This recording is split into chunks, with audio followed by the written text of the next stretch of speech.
एमिति चूड़ा घसा पाटिरे पड़िले मेले जीव। नमस्कार, मु जयंती स्वागत करछि आपनकु खांटी ओडिया रोषेई रे।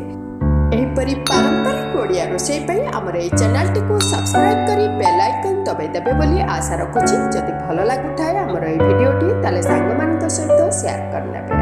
आसंतु आरंभ करिबा आजिर रेसिपी। 400 ग्राम चूड़ा नबा, जोटा को दरदरिया करके गुंड करि नबा। बेसी फाइन करबानी गुंडटी। गोटे चौड़ा थाली बा परातरे चूड़ा गुंड को रखिबा। दुईटी कंचा नड़िया फटेई नबा आउ कोरी नबा। कोराटी बिल्कुल पतला पतला करी कोरिबा। एही भली एबे कोरा नड़िया को चूड़ा रे मिसेई दबा। चूड़ा गुंड आउ नड़िया को भलो भाबे एठी मिसेइबा आउ नरम करि दबा।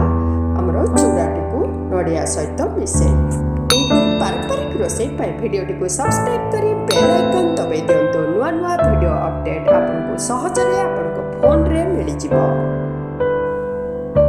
नड़ियाटी भलो भाबे चूड़ा सहित मिसी नरम हे गलानी। एबे 3 चम्मच गुआ घियो एथिरे दबा। गोटे बड़ चम्मच महू ए चूड़ा रे दबा। एठी गुड़ छुरी रे काटी नेछि 350 ग्राम बालिया गुड़। किछि मसला नबा ए चूड़ा घसा पाई। 25 रु 30 टी गोलमरिच, अल्प टिके जायफल, एतिके जायफल एथिरे दबा। 7 रु 8 टी आमे गुजराती दबा।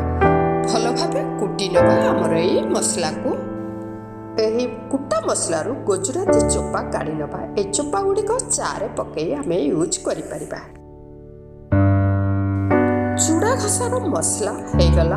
एको एबे आमे चूड़ा घसा रे देई दबा। बहुत अल्प रत्तिए आमे दबा एथिरे खाइबा कर्पूर। जदि खाइबा कर्पूर नै आपण को बात देई परिबे। एबे सब गुडी को मिसेई आमे घसिबा चूड़ा को। प्रथम गुड़ को भलो भाबे चूड़ा सहित मिसेई नबा।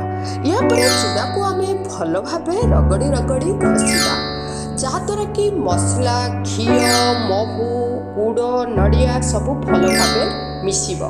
कारण आमे चूड़ा को एठी रांधु नांती, केवल घसी घसी प्रस्तुत करबा हमरो चूड़ा घसा। चूड़ा घसा को नरम आउ खूब बासना युक्त करबा पई चूड़ा को बहुत समय घसा जाय। चूड़ा घसाटी हे गलानी।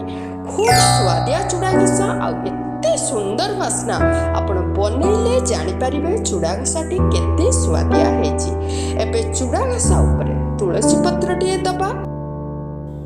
किछि कट्टा फल चूड़ा घसा ऊपर दे एबे भगवान को भोग लगेबा।